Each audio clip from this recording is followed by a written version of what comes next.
नमस्कार. Orange हाऊसकीपिंगच्या YouTube चॅनलवर आपलं पुन्हा एकदा स्वागत करीत आहे. तर आज मी तुमच्यासाठी घेऊन आलेली आहे एक नवीन जॉबची संधी. हनुमान नगर मेडिकल चौक येथे पार्ट टाइम हाऊसमेटची गरज आहे, जिला सकाळी 8 वाजता जाऊन सगळ्यात अगोदर नाश्ता बनवावा लागेल आणि घरच्या सदस्यांना सर्व्ह करावा लागेल. घरातील लेकरांचा टिफिनसुद्धा तयार करून त्यांना द्यावा लागेल.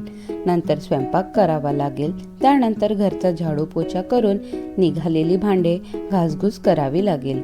या कामाचे वेळ सकाळी 8 ते दुपारी 12 वाजेपर्यंत राहणार आहे. महिन्याचा पगार तुम्हाला 6,000 रुपये महिना दिला जाईल. जर तुम्ही हा जॉब करायला इच्छुक असाल तर व्हिडिओच्या खाली डिस्क्रिप्शनमध्ये दिले गेलेल्या लिंकवर क्लिक करून तुम्ही जॉबसाठी अप्लाय करू शकता. तर भेटूया नंतर पुन्हा एका जॉबच्या संधीसोबत. धन्यवाद.